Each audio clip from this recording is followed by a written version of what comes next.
And I'm here with Sid at Norwalk, and this is BS Astrology. What's up, y'all? This is the final day of Norwalk for us. This is the Northwest Astrological Conference in Seattle, and we've been working the event. And we wanted to make sure that we still did the work that we promised that we were going to do in doing this podcast. But we also wanted to let you know that we're going to be changing the timing of it a little bit. So now, because we're going to try to be a little bit more current in terms of not being a week behind when we are filming, we're going to film the day before the week goes up. So we're going to switch to Tuesday through Tuesday forecasts, filming on the Monday just the day before. So please bear with us as we kind of readjust and reorient ourselves. It shouldn't just, this will be the weird one, and then hopefully we'll just be right back on track. Yeah, we want to be talking about the just so often organically, like the climate. Climate and current events come up, so we think that it's going to be better if we can be having a more authentic, real-time convo with you guys about it. So the formatting should stay the same. It's just the days will slide over just a little bit. But we did want to talk about the new moon in Gemini, which is happening today on May 26th at 8:02 p.m., just so we can make sure that you have some sort of awareness that a new moon has begun, and so the new ideas should be flowing. And this is a special new moon for both of us. We both have special Gemini placements. So we do. We have Gemini placements, and I also, like, this new moon is going to be opposing my Jupiter-Uranus conjunction. Oh my God. Which is cute. That's so fun. And it's just an auspicious new moon in general. It is a really, really cute new moon, and I will be sure to put the chart up on the screen. In fact, it should already be there in this area right here. But the new moon is going to be happening at 6 degrees Gemini. So if you have anything in the mutables around, let's say like 3 to 9, I'd say 3 to 9. Your stuff is getting slammed with a good new moon energy. Gemini, Virgo, Sag, Pisces, all of us. We're gonna have a good time with this one. For sure. It's about, the germination of new ideas and communicating. Lots of communicating, coming up with new ways that you want to go forward. If we remember that the full moon prior to this was in Taurus. Not in Taurus. Yes, was in Taurus. It was in Taurus. For the Taurus sun, and so Scorpio. Pardon. The full moon was a Scorpio full moon, so it invited us to kind of go definitely deeper. To probably eliminate some things around our values, so that now when we have this new moon, it's about germinating the new idea and pushing forward. Right. And I think just allowing yourself to have curiosity about how you're going to move forward. Gemini is curious. Gemini is playful. Inquisitive. So, and I think taking that energy into whatever new endeavor this new moon is bringing you into. Be curious about it. Be playful about it. It's also ruled by that Mercury in Gemini that just went into Gemini yesterday. So this is like really new, fresh energy. It's in the early degrees. And so whatever ways that you are thinking about, how do I want this idea that is kind of tapping me in the back of my head to go forward for the next 28 days, considering that the full cycle of the moon is 28 days to come to another new moon. Think about where Gemini is in your chart and what is going on for you there. Look at what house it's in, particularly. Will give you a lot of good answers. There was something else I was going to say, and it totally just left my brain. That's okay. We're also a little bit brain dead. We are busted tired. We are very, very tired. But the new moon being ruled by that Mercury and Gemini is sextiling Saturn, so there's a little bit of weight and solidity hopefully that's here. There is weight and solidity since it's a nice gentle sextile and it's Gemini. We're talking about it's not quite as heavy as Saturn might usually feel. I think it gives a nice, it'll feel nice to motivate to take on that responsibility. It feels like a working aspect with Saturn also being the planet of work, right? And so there's something potentially about this sort of work, the ideas you have around work that you want to do in this area of your chart to really push you forward. Particularly with Mercury and this new moon in Gemini with Saturn, if there was ever a new moon to journal about what's going on, it's this one. I know that's like some of the most common advice that people give you is you're like, you're a journaler. Like, you know, it's pretty great. We have this beautiful trine that is happening between Pluto and Mercury during this time too. So we are able to go deeper into our thought processes and how we communicate our ideas, probably deeper than we have before. And it's also possible that this is an idea that might have flashed into your brain before, because Pluto is retrograde. So we might have a little bit of going backward in order to go forward. Yeah. We have a lot of Gemini. We have a lot of Gemini energy in the sky right now. You know, so much. The sun and the moon. We have Jupiter. We still have Jupiter in Gemini. In its last moments, and Mercury as well. So really take this time to set intentions, and you might want to wait just a couple of days until you can see the sliver in the sky to really see those things, to write those things down, to do your paper burnings, to set, you know, to light your candles and things like that. Yeah, it also rules that South Node in Virgo, and so this could also be ideas about things that you need to let go of. Yeah, you know, which is, I think, is pretty great. Yeah, I mean, just as like a fun brain exercise, just because we're talking about two mercurial ruled signs that square each other, kind of fun to look at what Virgo and Gemini have in common with this. It's all brain all the time. Yeah. If there's anything that Virgo and Gemini can get down with each other, it's like having a conversation or an argument. And thinking. You know, Gemini can be a little bit more surface, whereas Virgo really wants to kind of get to the root of the matter and then take away the things that really aren't the crux of the answer. Wants to synthesize the information, whereas Gemini just wants to present it or gather it. Yeah. Right? And we just had a really beautiful sextile also with this moon to Neptune, allowing us to envision and to dream. And Mercury is also in sextile to Neptune as well. It's really honestly really lovely after a lot of the trash astrology that we've had, so take advantage of it. Yeah, allow a little levity into your life with this new moon, because Gemini will allow it. Yeah, absolutely. And you know, of note, I know that we talked about it in the previous week, you know, Saturn did just shift into Aries. You know, he is not in a sign that he is comfortable with, and we are all going to need to reckon and to master new things around our drive, our determination, you know, things around also anger and how we want to get things done. There could be how we want to initiate things, kind of like the ways in which we might push a situation for better or worse. And congratulations to all you Saturn and Aries babies. You are now in your Saturn return land. Blessings to you. Time to do the work. I don't envy you. I don't. But this is a tough Saturn placement. It is a tough Saturn placement, but I think the reward that we need to remember with Saturn is when you do the work, Saturn does reward, even if you feel bloody and beaten down, which I think a lot of Saturn and Aries babies do feel. I really do. I mean, that's a tough generation to, like, they were born with no hope. Yeah. Right? They were born into a world that was burning down. Yeah. And it's also like learning how to master your anger, learning how to master your drive, learning the borders around how you use that anger and drive, right? And I also think containers. Yeah, I feel like that's also a generation that's just reckoning with like how like patriarchy and like toxic masculinity have destroyed so much genuine connection. I think there's something really Saturn and Aries about that kind of reckoning. And I do think these younger generations are really living through the consequences of that. So Saturn and Aries will actually retrograde back into Pisces. So we're not done with the Pisces story. That will happen, I think, in about 2 months.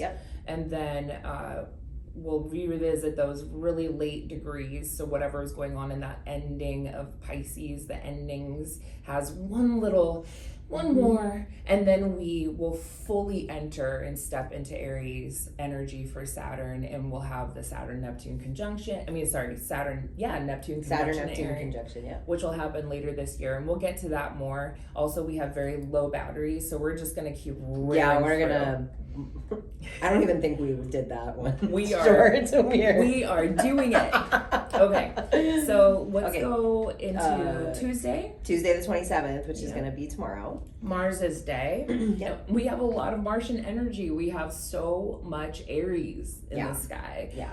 And I think this would be a good point to, really, again, realize that Saturn is on the world point. Yeah. There is a lot of news about authority and structures and business that we need to be paying key attention to, because it will very much have to do with the Saturn and Aries story for the next 2.5 years. Yeah. And I think, because I think the thing is with initiative energy, like that first push, sometimes you don't even appreciate how monumental that moment might be until you see the things start to build on it. Yeah. So I just like that you pay attention to what is being initiated right now, because it might not seem like a big deal in this moment. Yeah. Like the Trump administration just did some creepy shit. They are very, very creepy. And we're just kind of letting it happen. So yeah, I mean, I think we're gonna continue to. What I think is more of this very creepy nefarious stuff is going to come up, and more people are going to get fed up. And with all of this Aries energy in the sky, especially Saturn and Neptune, I think people are going to start to feel very, very riled up and aggressive. And it's time to take action and initiate new ways of going about having all of us be taken care of. That Pluto and Aquarius story. And today on Tuesday, so Tuesday, May 27th, we do have Mercury actually doing the full exact trine to Pluto. So again, pushing that new moon energy around ideas into kind of a deeper mental process. Getting into the depth of why we're receiving this information or what we could do with this information. Personally, I love Mercury-Pluto contacts. I have it in my chart. I think of all of the planets that can touch, obviously depends on sign, but of all the planets that can touch Pluto, I feel like Mercury is the best to work with. I mean, Mercury is the messenger, right? He goes between all worlds. And so he's able to go into the underworld and say, hey, devil, and play the game. Talk about the guy who can just walk into any room and say what that is Mercury. Say what you need to hear. And Mercury is combust. So he is in service of the sun, which is, the sun is in Gemini. So this is still about the Gemini energy. This is about ideas and communication. And there could be something with this trine about secrets coming up. Yeah. And we have some really significant trials happening right now. So it would be potential that we have some information that comes out that feels particularly nefarious that we have to grapple with. Yeah. Nefarious, revealing. I agree. I agree. There's something there, and still all that Gemini energy is really it's doing the most. Jupiter in Gemini is in its last degrees. It will be behaving a lot better because Mercury is also in Gemini. I was gonna say this is probably the best moment for Jupiter in Gemini. I've been fucking hating Jupiter in Gemini personally. Have you found that you have to do everything twice? Because everything, and I'll misspeak. And somebody fucking hears it, and they're like, what did you just say? And I'm like, God, semantics matter more right now. Yeah. For some reason. But, and also... I mean, for this reason. Well, for this reason. Right. But this Jupiterian, actually, mercurial energy is sextiling all this Aries energy. So all the Gemini and Aries planets are in this sign-based sextile. So it's really initiative and exploratory and pushing us forward. We're going to feel probably more interested in taking action than we have been in the previous weeks, which is great because I think it's just there's a lot of fresh energy in the sky. And I think particularly with that Mercury trine to Pluto on Tuesday, this is a great time to have say what you need to say, have that conversation, or have a conversation, let a conversation happen that maybe is going to bring up some revealing things that maybe just had to get out in the open. 100%. Or be comfortable with direct communication this week. Now, as I think that we're pretty good at direct communications, we're this is great. But if you're a person who has Mercury in Cancer or something, maybe this will feel harder for you. Oh, 100%. Yeah, it would be in your 12th house. It would, it would be feeling like you're kind of coming undone. Right. But some of the aspects that I would love for us to hit two other aspects that happen. So that Mercury trine Pluto happens at 10:56 a.m. and that's at 3 degrees. So really, if you have some 3 degree placements, those are getting pinged in your chart. So you're going to want to investigate where that is. At 4:34 p.m., we have the moon in Gemini sextile Mars and Leo. This is really taking initiative on that new idea. Yeah. On your idea specifically. When we're talking about Mars and Leo, we're definitely talking about the ego. We're talking about stuff coming from the self. Whatever ideas you have, whatever you need to communicate, this is the day to do it. It's also very creative. Very creative. We love that, right? And Mars in Leo is ruled by that sun in Gemini. Yeah. So it's just like a lot of things are just reinforcing each other this week. Things are kind of like clicked into place this week in a nice way. Think about your drives, think about your desires, put things down onto paper how you want to go get those things done. Journal. We have a really beautiful sun quintile Mars, which is very creative. Kiss. Yeah. And the very last aspect of this day is 8:21 p.m. We have the moon sextile Venus in Aries. So this could be that new idea now has kind of gone into the relationship space around your identity and relationship, independence vibes, how you want to initiate something new in your relationships. Yeah.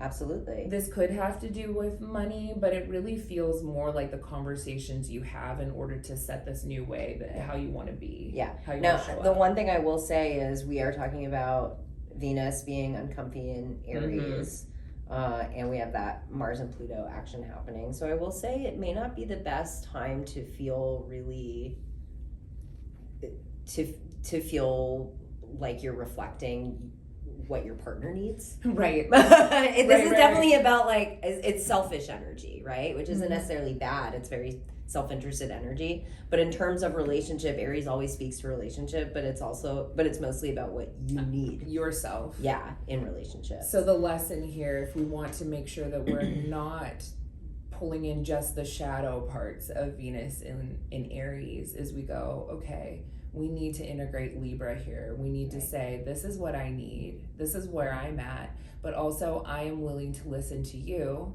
and to see both sides. Mercury in Gemini is very capable of seeing both sides. Absolutely. And taking in the data. And so I think it would be really beautiful if we just remember that there's more than one side to the story and what people need, and then try to kind of bridge that gap. Do the Libra thing. Yeah. It's like a really nice combo of cardinal and mutable energy, where like Gemini is going to give you the freedom to think and be curious about, well, what do I need, right? And then the cardinal energy can come in and say, okay, I've established what I need in order for us to be able to connect, right? Yeah. What is non-negotiable for me? Yeah. Which doesn't sound like a super mutable thing, but again, I think it's just like having the ability to explore and be curious about where that line is. And the moon is in Gemini, so people are needing to communicate and and it could feel a little bit more surface, because which is sometimes better, sometimes you just need to like take all of the weight out of it to communicate what you need and just be like, this is what it is, and take it or leave it. Yeah. If you're single and just trying to flirt, this is your week. Yeah, that's a really that's a really great note. Yeah. 100%. Yeah, if you're trying to flirt, this is the week to flirt. Oh my god, Gemini and Aries. It's so hot. Yeah, that's a cute, playful energy. I love it.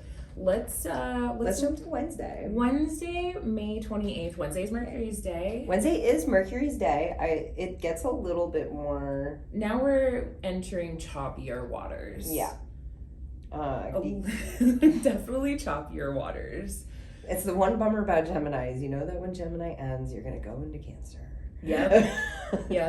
So, we do get that moon conjunct Jupiter in Gemini in the morning. That's a feel-good energy. The void, of course, is going to begin, and it is going to remain until 10:33. So it's going to be a nice morning. Yeah, but between 6 and 10:30 a.m., you're not going to want to initiate something brand new, because it's not necessarily going to stick, because it's a void, of course, moon. So try to just ride the nice vibe.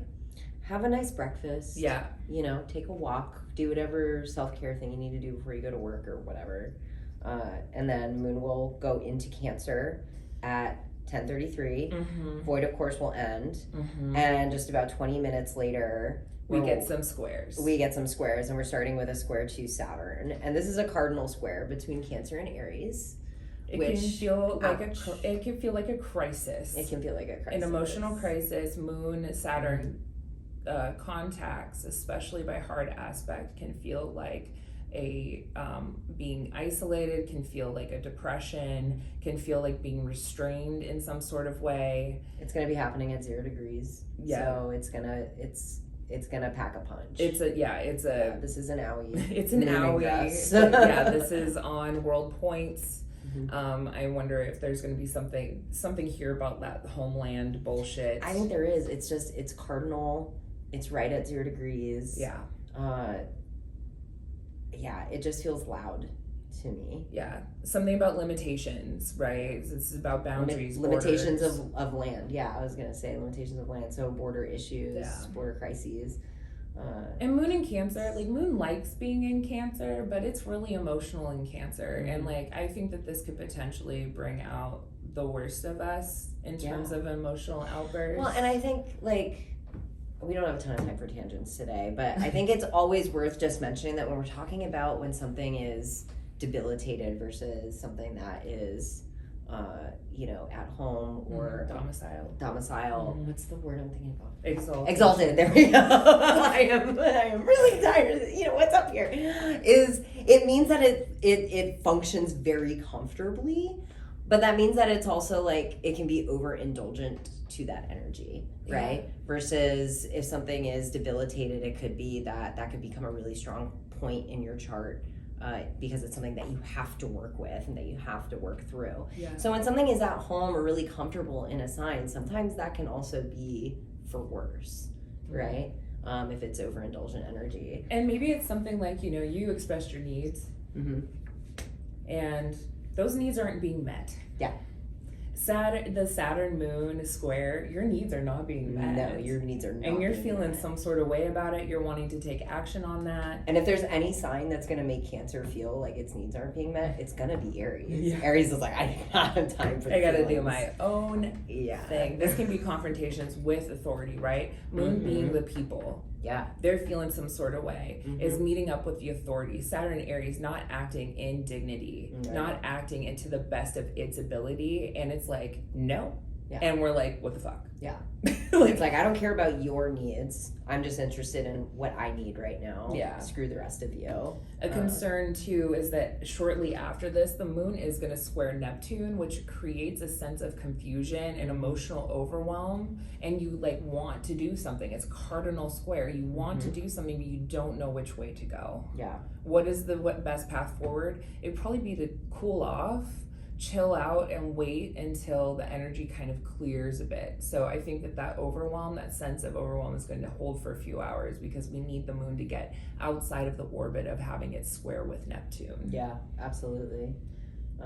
She's spicy in the afternoon. 10:58 is when that square to Saturn happens, a.m., and then 1:30 p.m. is the moon square Neptune. So the overwhelm is in the middle of the day, and then 4:35 we get the moon quincunx Pluto. God. This is just feeling like you're at an emotional crisis point. Yeah. And I think it kind of reinforces like your needs just aren't going to get met in this moment. Yeah. They're just not. You're going to feel the depth of those feelings and kind of have nothing to do with all of that intensity and all of that depth. And it's also pretty, this creates anxiety. So think of it as limited confusion, anxiety. Yeah. Wednesday is not the day to feel like you're going to get some sort of emotional clarification. Right. And I really don't think that is going to be provided for us for the entirety of Wednesday. Yeah. All the more reason why when we said that the day starts out kind of nice, really be gentle with yourself in the morning because I don't think the rest of the day is going to be particularly easy. Yeah, we have moon will semi-square Mars at 5:55 p.m. needing to take, like, you need to do something. You don't know, something was germinating, it's not quite there. And then moon semi-sextile Mercury. So like you're trying to come up with an idea, right? You're trying to bring it up and it's still not a fully formed idea. Now it is going to be late by now. 9:53. It's going to be 9:53 Pacific Standard. So it might be that you're just lying in bed thinking about whatever shit you were just dealing with throughout the day. Yeah. And you're going to think like, how can I make this better tomorrow? Yeah. Right? And it is nice because then we end with a nice gentle moon quintile to Chiron, which really could be like, I can this can wait till tomorrow. Right, or like, some sort of like self-soothing. Exactly. But it's not, quintiles aren't giant aspects, right? They're not especially like outwardly felt. There's like a talent here. The quintile is considered a talent aspect. So you have like a talent for this thing. Moon Chiron is definitely for some sort of emotional healing or emotional wisdom. It's like, what now, you know what's up, but you got to wait until tomorrow to get it done. So and just following the thread of that, it's a unique talent, right? I would say focus on like what is the unique self-care thing that you can do for yourself? What is the thing that you know how to do that makes you feel confident to help make yourself feel better? Yeah. So let's go into Thursday. We have some cute stuff here. I'm going to pull up Thursday chart. So moon remains in Cancer, cardinal in the middle of the sign. Thursday is Jupiter's day. Jupiter is getting dangerously close to leaving. It really is. So close. I know. But I still think the last days of Jupiter in Gemini are really quite lovely because of that Mercury being in Gemini. Yeah. And today, of all of the days, this is a great day for Jupiter to be in Gemini because we're going to get a Mercury Cazimi in its own sign. Oh baby. My God. Ideas are brilliant. It makes me wonder, it makes me want to go back and revisit like all of Jupiter and Gemini. The fact that it's like ending on this like silk pillow. It's like, I put you through hell and now here we are. Well, I think about the idea. I was talking to Anne Ortley, who is a fantastic astrologer. If you are not aware of who she is, she's great. I also found out that she's going to start teaching like longer courses. Is she? So in. But, Jupiter in Gemini is doing everything twice. It has been everything. Yeah. I got on my astrological board twice during Jupiter and Gemini. Oh my God, that is such a good point. First time is when it hit my 10th house in midheaven, and then it backed out. I got off the board because of the election, and then we lost a member from the board, and I was brought right back on right when it hit my midheaven again. It's goofy. It's so goofy, but also a lot of things that we've tried to implement about our vision forward, like work and things like that, have always had to be done twice. Like I even think about how I do the podcast thing, because I do a podcast with you and then I do my little shorter dailies. I'm doing this shit twice. And so today I think maybe there's something here about, here are the things that are worth doing twice.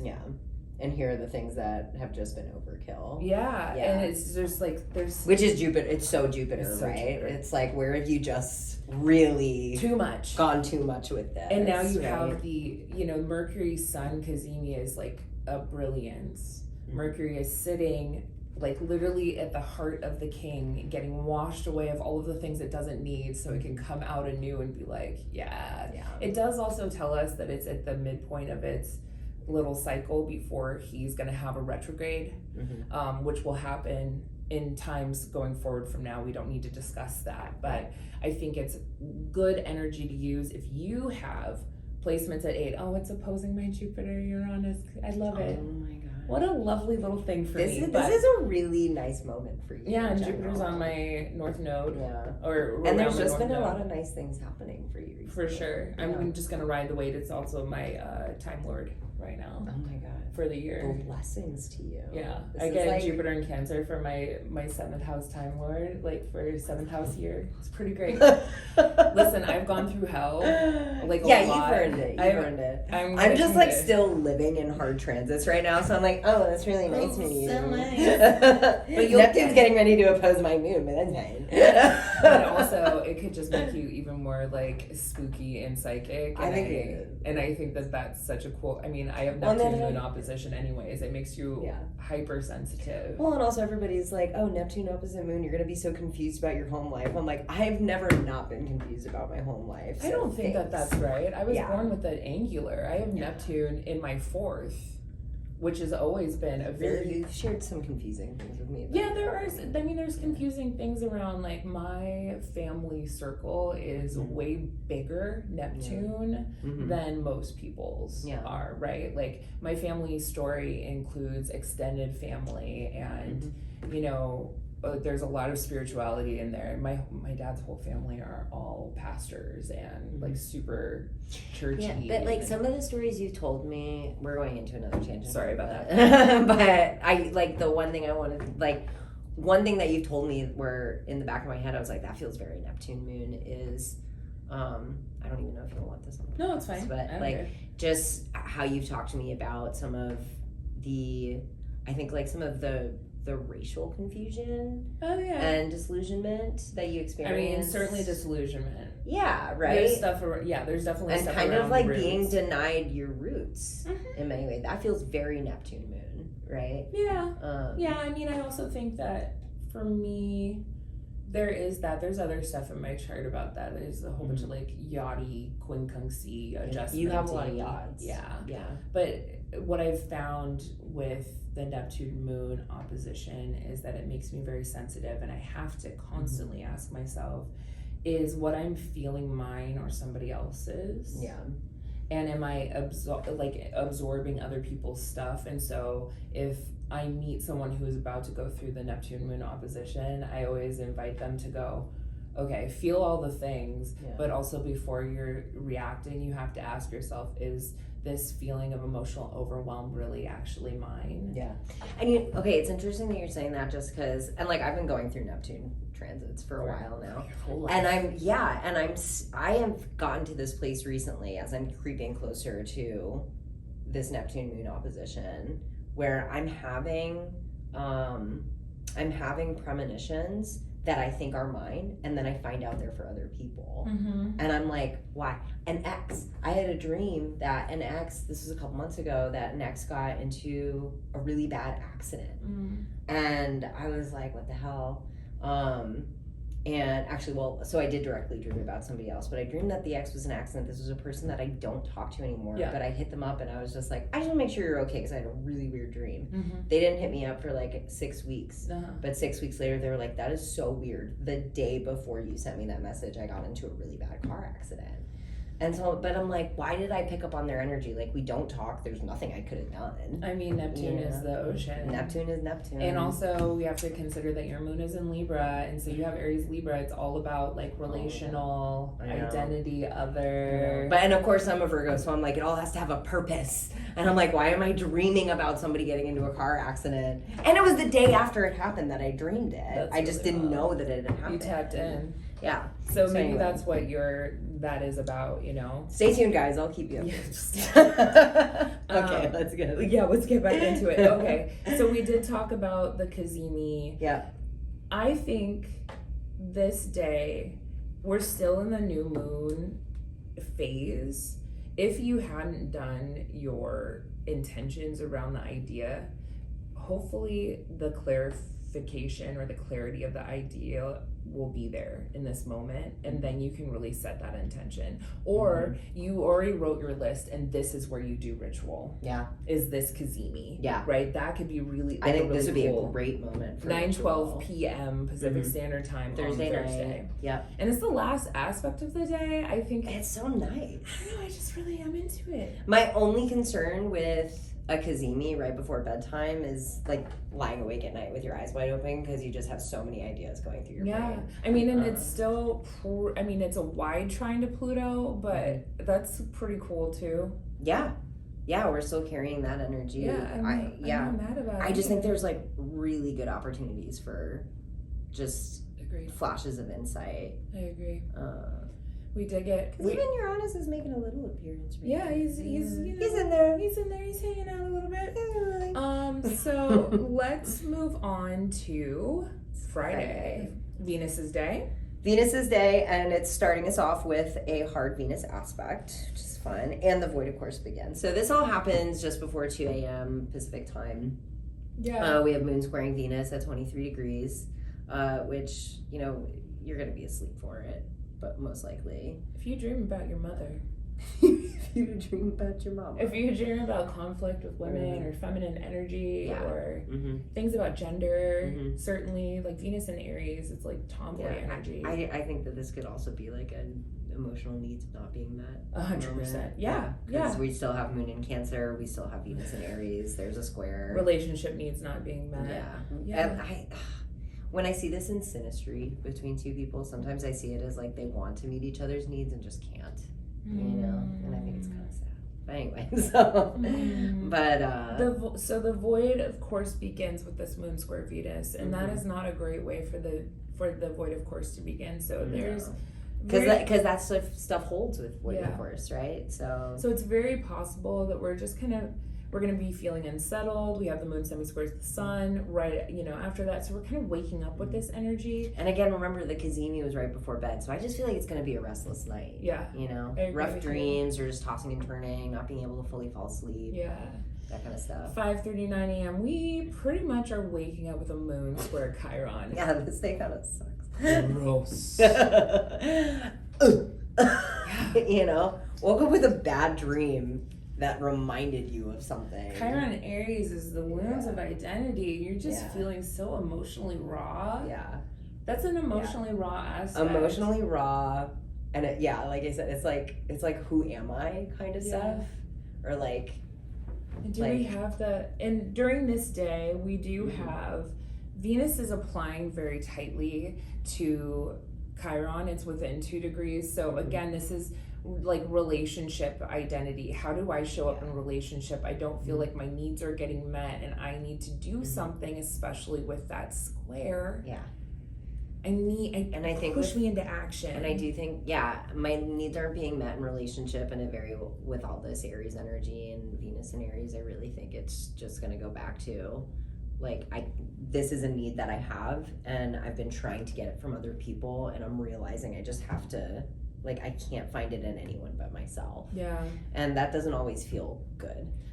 The other thing that is quite kind of, I don't want to say fortuitous is not the word, but interesting is that we are going to, the Minnesota interesting, is that, this is happening in the last degrees for the moon in Cancer, and we're applying to a opposition between the moon and Pluto. Yeah. And that is actually the aspect that we're ending with on Friday. So it's like needs not getting met, feeling really emotionally wounded, sensitive. Yeah. This could also be a body aspect, so be careful with your bodies on this day. And at the very end of the day, we get emotional crisis, revelation, a revealing. Yep. This could be an emotional blow up. This is power struggle. I was going to say, power struggle. I see it as, I could even see it as an emotional power struggle with yourself. Like you have a temper tantrum, and all of a sudden you're like, where the fuck did that even come from? Yeah. I mean, it's essentially, even though it's very wide, it is kind of creating a T-square with Chiron at the apex. Yeah. And I think that just with all of the energy bunched up together, I think you can use a wider orb just because there's so much supporting that energy right now. I think you're gonna learn, moon opposing Pluto is Bringing up something about you emotionally that maybe you didn't even want to know about yourself. There's just gonna be a lot of and there's going to be a lot of minor hits that kind of reinforce it that day too. That's that Mercury semi-square to Chiron.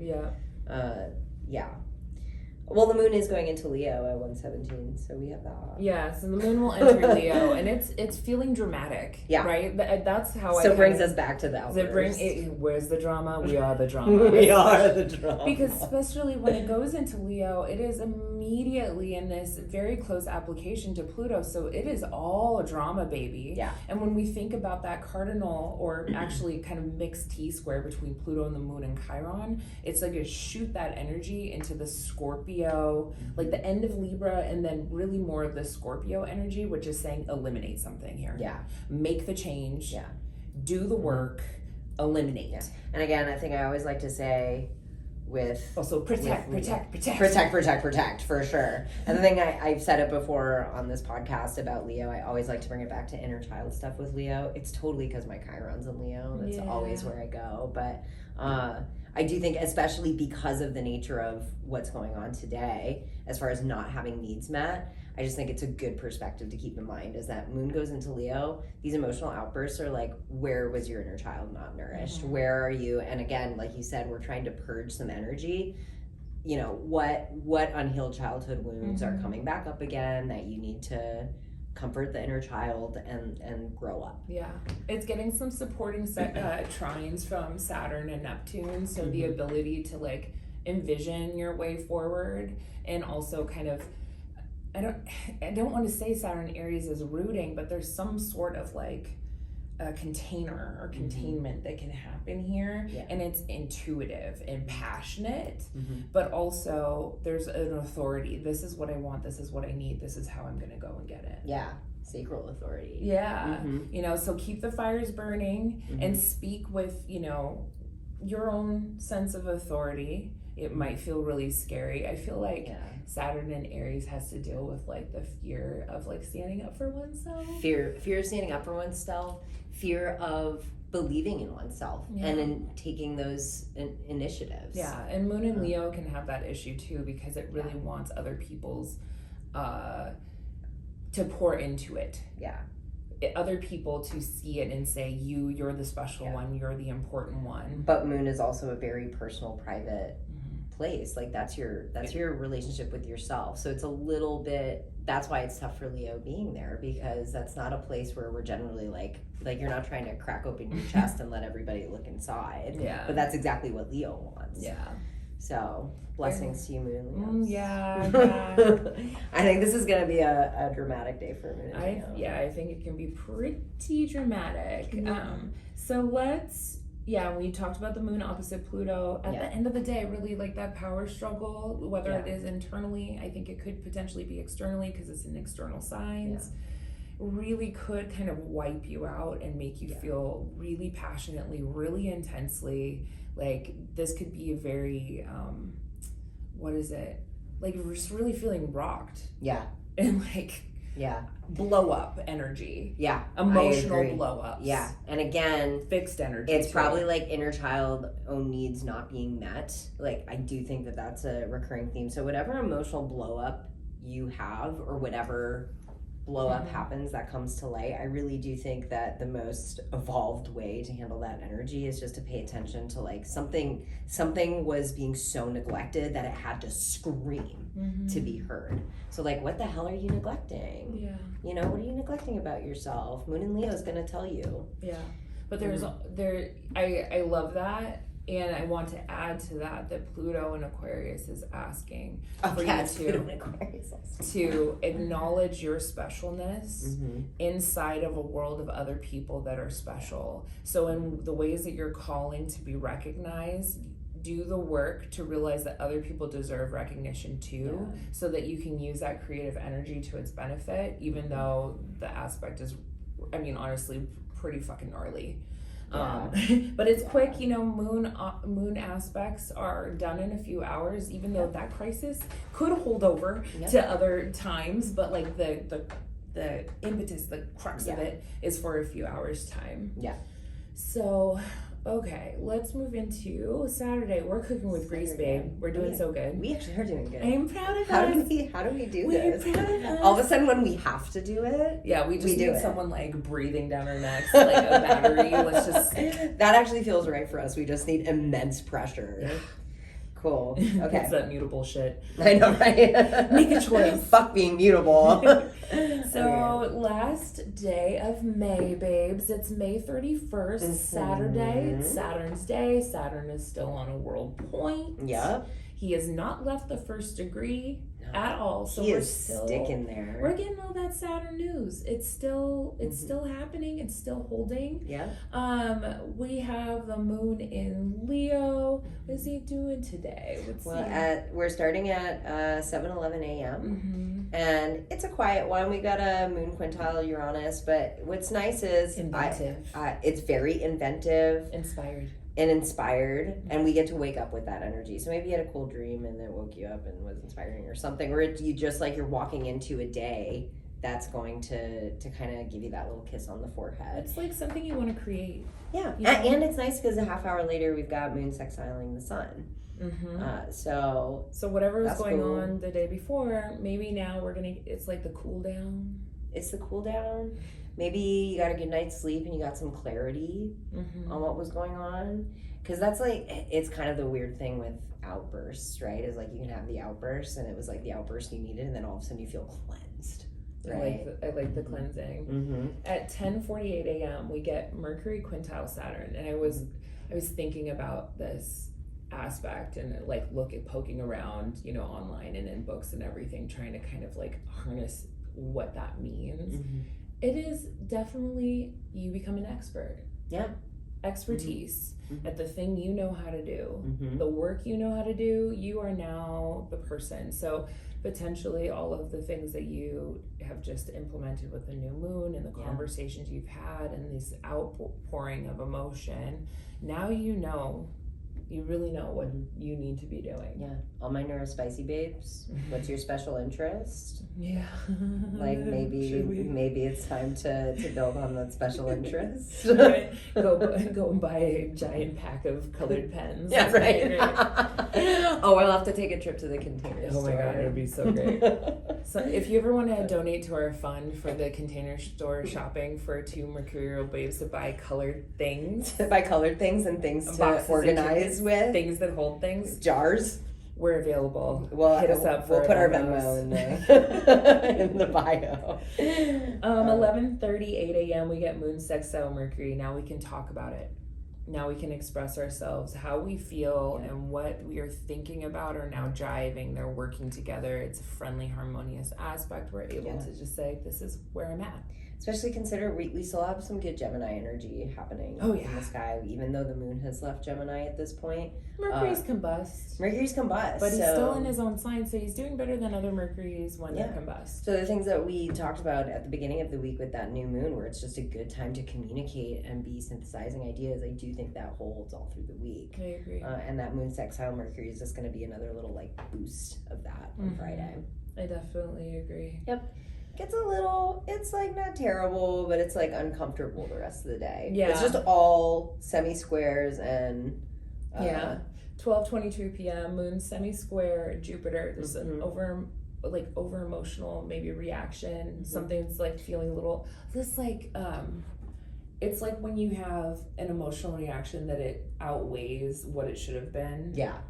And people are like, whoa, that was a little bit of an overreaction. But it was also a little strange. Yeah. It didn't quite fit. Yeah. Not just an overreaction, but like a reaction so bizarre that people are like, there was something unrelated happening here. Yeah. 3:05 p.m. Sun, semi-square Chiron, frustration. Semi-squares, frustration of the ego, right? Sun, ego, Chiron, wounding. Yeah.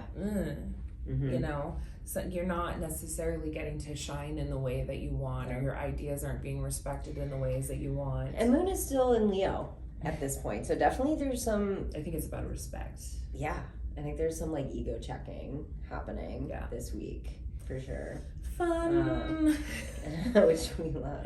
4:59 p.m. moon sesqui-square Saturn. Yeah. Depression. Let down. Yep. And then moon sesqui-square Neptune. Depressed and deceived. Saturday is not the day for you to feel like you're the master of your own universe. No. It is not the day to give in to your vices. No. Because I think that there is some energy of, I'm going to try to heal the wound in an external way. Yeah.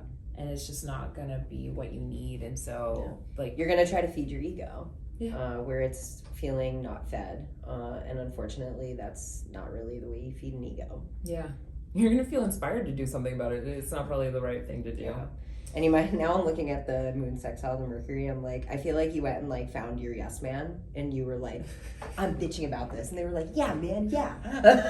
Right. And then you're like, it's like, yeah, you know what? I am going to go take a shot. And then all of a sudden you're like, oh, crying on the bathroom floor. Exactly, with a pie. Yeah. It happens. So it happens. Sunday, June 1st. Sunday, June 1st. So now we are in almost summer, right? June 21st. We're getting close. Yeah. Thank God. And we're on the sun's day. We're on the sun's day. Which is interesting because we just talked about ego stuff. Yeah. This day starts, I don't know. I think this is a mixed bag day. This is definitely, I agree with you. Mm-hmm. Moon conjunct Mars early in the morning, 3:40 a.m. It spurs you to action, but are you even awake? So like maybe it's like you wake up and you urgently have to pee. At 3:40 a.m. Yeah, I'd say that's true. But like with the conjunction, I feel like it's like you get up and have to pee, and then you go back to bed, and then you can't fall asleep. Yeah. So we have a moon quintile sun, feel good aspect at 7:30 a.m. Don't mind that at all. We get a couple of minor aspects through the morning that aren't the semi-sex. They're not bad. It's a semi-sextile and a biquintile. So I was thinking about the Jupiter semi-sextile Uranus. It's in the last degrees, right? And these are two biggies. Yeah. There's something about commerce, something possibly about our food shortages. Uranus and Taurus is definitely upended how we do product and value and tangible goods. Right. Jupiter is an economic planet. There's also something about ideas. Yeah. So and value. Like with a semi, it's a semi-sextile. So I think it's like a conversation. This isn't going to be like a huge something's emerging moment on the global scale, but I do think that conversations on the global scale that are happening today are potentially foreshadowing. Yeah. Especially once we get that Uranus ingress. This could be a conversation that is going to carry into that ingress, especially with Jupiter being in Gemini and communicating all those details, kind of thing. And both of these planets are at the end of their signs. They're trying to wrap up something so they can go into new places. Right. Uranus is going to go into Gemini, where he's going to be like, fuck yeah, new tech.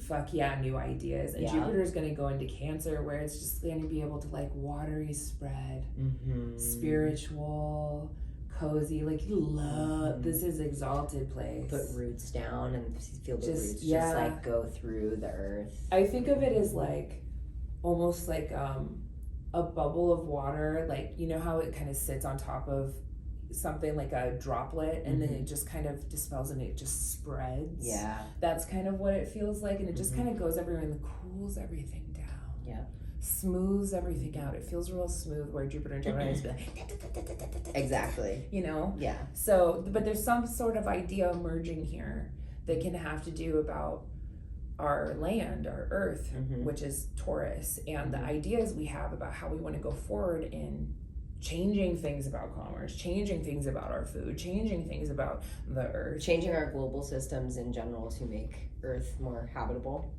Perhaps this fucking weird ass word just came into fracking. Fracking. Look, we talked about this on the podcast a couple weeks ago about fracking, and there are all of those conversations happening around like. There's like several earthquakes they're like, no, it's definitely happening soon. Yeah. And you've been bringing up earthquakes a lot. Yeah. Lately, so I do wonder I'm wondering if that's what we're gonna get when Uranus is anoretic. That's what I'm wondering. He's very close to it, so stay tuned. Yeah. Oh, and then Jupiter will go into its happiest water sign, and they're saying there's going to be like a massive tsunami. So I love tsunamis. Have you ever studied them? I have. They're cool as shit. Yeah, 500 miles per hour they can go under the water, traveling, and it goes under boats, and they don't even feel them because they're so far into the ocean. They don't even know a tsunami has occurred. It just feels like a wave, but it's also like the weirdest way, just like what you were saying about how Jupiter kind of like spreads like that. That's like what it's like when it actually hits land. It's not like a cartoon where it's like this big arch and then it like explodes everything. It's like it just comes and just like takes everything over like that, and just swallows things up. Tsunamis are cool and also horrifying. So anyway, maybe it's something. I mean, Jupiter and Cancer will square Neptune and Aries. Anyways, we'll get there. We'll get there. Someday. But let's go forward to some of the nicer things that are potential for us. 11:51 a.m. Moon trine Venus. This is a nice flowing aspect. We feel good. We're able to kind of like know what we need to like know what we need to do to feel good. And again, it's Leo and Aries, so again, this is very self-centered energy. But again, sometimes the moment calls for that. Spa day for sure. And if you're a person, I love this energy for people who may be prone to like codependency, just like people who don't like to be alone or don't know how to have their needs met. Like take advantage of, if you know that's an issue you have, take advantage of these days where you know you're gonna have transits like this. Like go eat a meal by yourself. Go for it's in fire signs, like go move your body.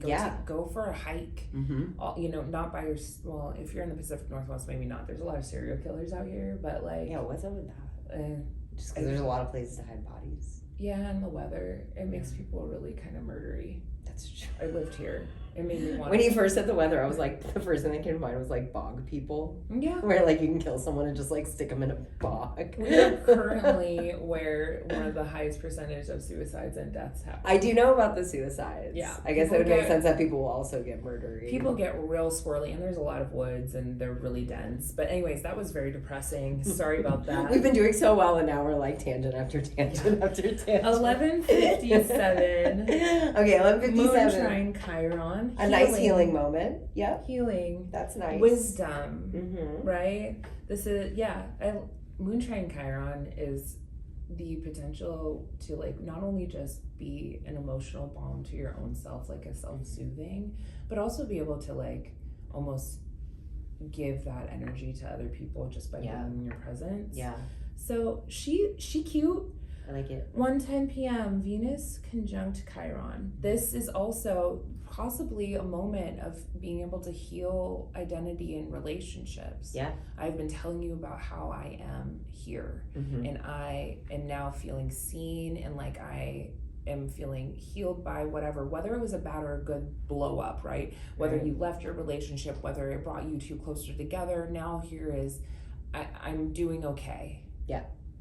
You know? Yeah, I am doing, Now the conjunctions can bring all the good, all the bad also, so. Stick a finger in the wound. Yeah, exactly. It could just be like a twist, right? And it depends on where you are in your own personal healing journey. Where is Chiron? Where is Venus in your chart? All those things matter, but I think especially with conjunctions, just because it can so go both ways. And this is, the conjunction is a new cycle between two planets. Any two planets they have their own cycles, their own ways of being, and now Venus and Chiron are starting a new cycle around relationships and values, and it has to do with identity here, which will be, and also just like initiative. So, but I do think that Chiron is always trying to lend itself to give you opportunities to heal and to heal others. So or heal through relationships. Try to use it, babes. Yeah. And also considering that it's ruled by that Mars and Leo, it's still it's all about identity and relationship. Yeah, for sure. Identity, ego, relationship, inner child crap, all that. It's still within that trine energy too. The moon's going to translate. Yeah, that could actually be super productive. Yeah, I think it's passionate too and intuitive. We actually mostly like. Mostly. There's no squares to it right now. No, not yet. Yeah. Stay tuned. Not bad. Then we have a moon quintile Mercury. That's always cute. But the big thing is once we get into late afternoon between like 4:30 and 4:40, we're gonna have Moon in Leo squaring Uranus and Taurus. Opening square 28 degrees. New conflict. And then like 10 minutes after that, Moon in Leo sextile Jupiter in Gemini at 28 degrees also. I think it's what's it called? Being kind of peacocking. Yeah, absolutely. Especially with that square to Uranus, like you want to be shocking. Yeah. Right? Like the moment the peacock puts the feathers That was the gayest your hands have ever moved. That was amazing. Incredible. I have it in me. That was great. Did you know that I'm gay? Yes. Okay. I did. This is a gay podcast. This is a very gay podcast. So that's, that square to Uranus and Taurus from the moon, it's shocking. It can feel emotionally like a live wire. Yeah. Frazzled. I think is a part of that. It can also bring a like hit of intuition you cannot ignore, that you couldn't possibly ignore. It's in fixed signs, so I think it feels particularly jarring because there's no flow to fixed signs. They want to stay where they are. I know. And it's also just disrupting something about the moon when you have a smaller, a faster planet interjecting or interacting. Wow. Sun's going down, big guy. With a bigger, we started so strong. We did. With a planet like Uranus is saying, I am here to shake you up. I'm here to liberate you. Yep. And Moon and Leo, what have you been doing? Moon and Leo's like, I'm all about me and what I want and what I want to do, and I want to play this way, and I'm very stuck here. And Uranus is like, no. How about not? Especially in Taurus. Oh my God. You are so Taurus embodied. Yeah, sometimes. No. The word no. Is that is very Taurus. And then at 8 p.m., Moon enters tummy ache.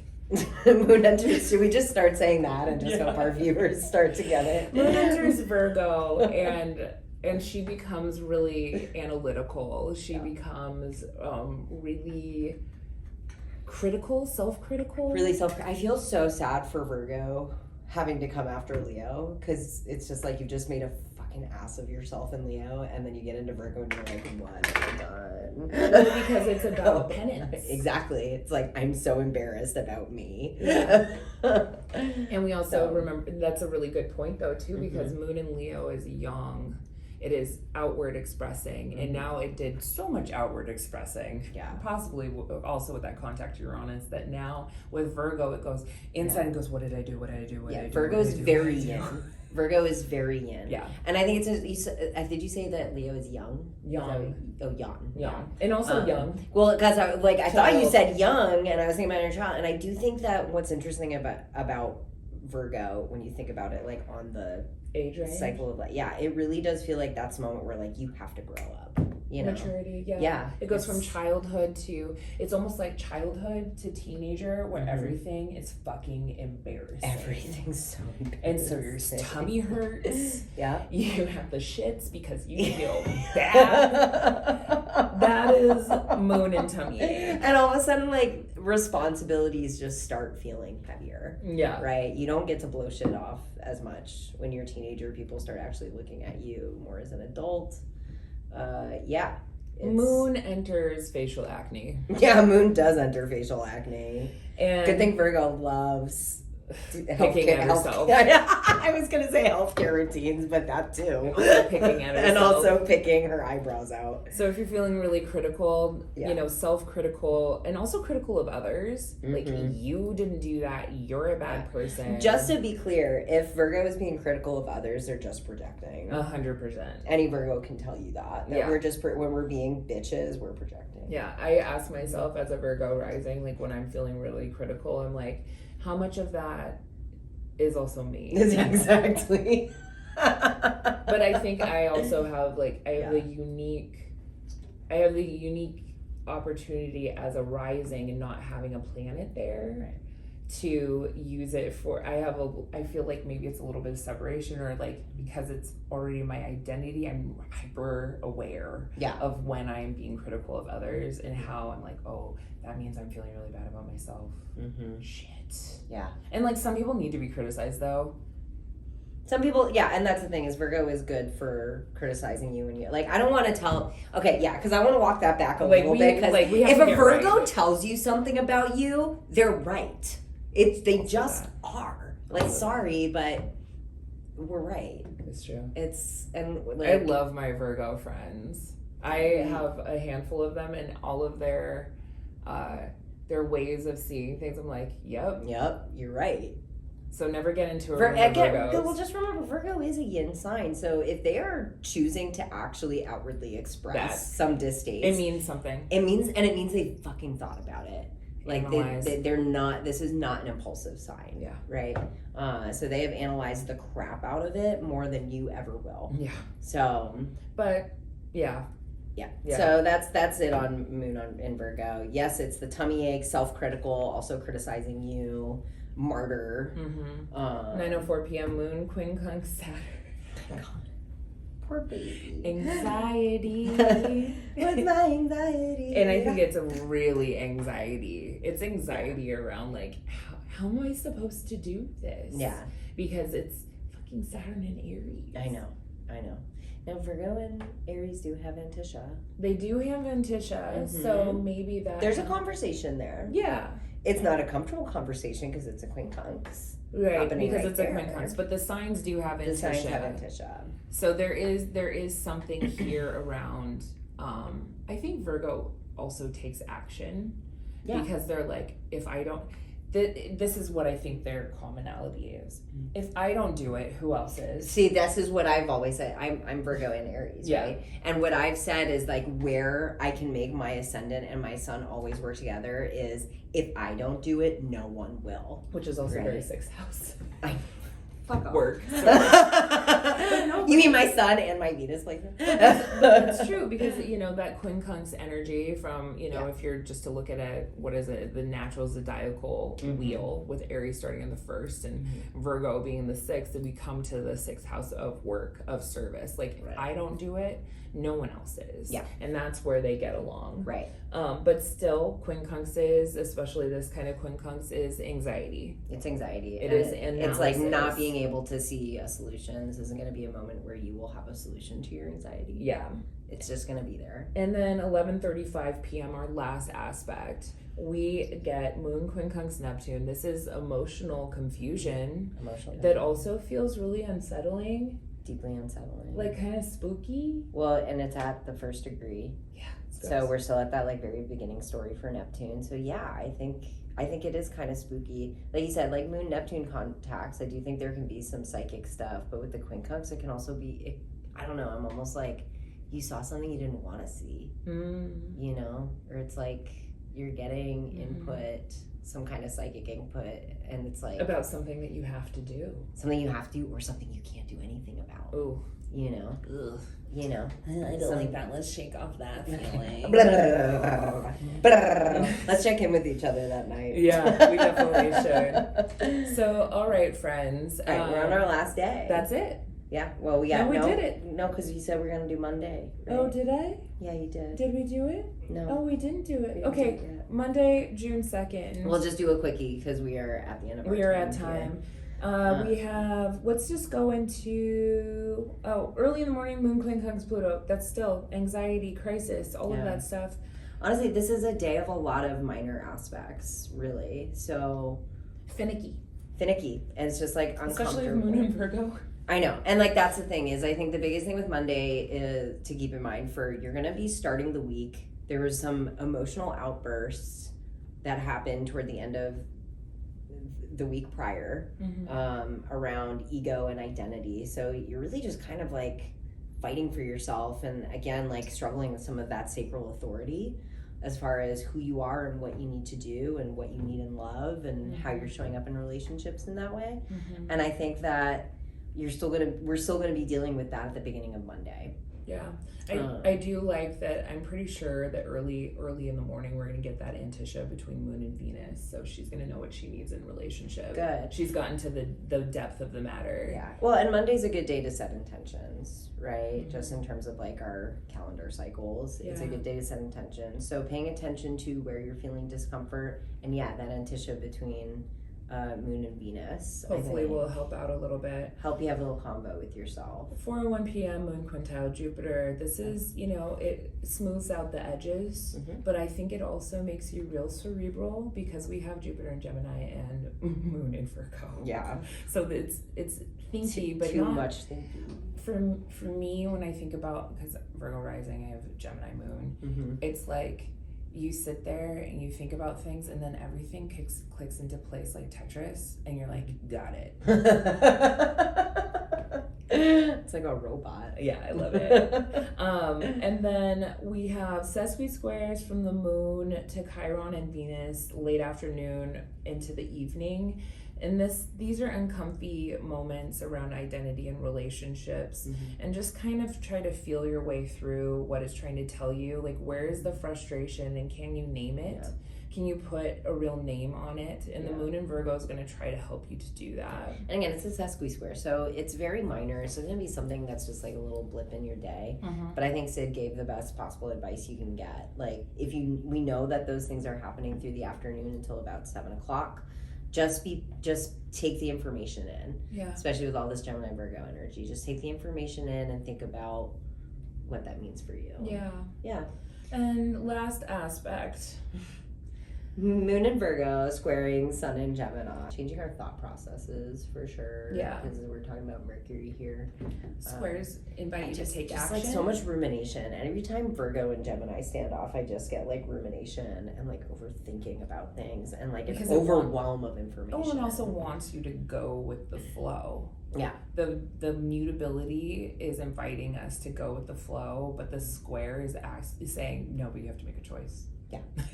It's almost, it's kind of like the floodgates open and you have to find like the one water drop of the river that's coming at you, you know? And at least that's what it can feel like on Virgo's end, right? Is like Virgo's like, you're just like throwing information at me and I need to pick the right piece of information, but it's all just going past me so quickly. Yeah, but I think the ideas are really flowing. I was just looking at the parallels. We have Sun parallels Jupiter on that day. So, you know, the ideas are big. Yeah. The ideas. Well, and that's like the nice thing about squares, right? Is we're still talking about, you know, two signs that have the same modality. And I do feel like they want to get to that same end point and they're just kind of going about it two different ways, right? So that's kind of what you get is trying to get to the bottom line of that information, but Gemini just kind of wants to keep throwing the information out. Virgo's trying to synthesize it. Virgo's good at the analysis and the separating the wheat from the chaff. I always think about that with Virgo, and so it can take what Gemini is throwing at it. It's like, cool, I got you. I'm just gonna, I don't need that. Exactly. I'll keep this. And so there is something I think really productive about this square. Yeah. But yeah, so that is Monday, and we will be back. We'll be back next week. Yeah. Start or tomorrow. Once we really, you know, when you think about it. Oh yeah, time's so weird. It's so weird. But we'll be back for June 3rd after this episode. Yeah. And if you were at NORWAC, I hope we got to see you. Yeah. And if you were not, we hope we see you next year. Yep. Yay. And we're available for readings. The little thing will go up, and we're gonna go take a nap. It's gonna be so great. Yeah. And then we're gonna go catch a flight. So bye. Bye. Bye. Bye.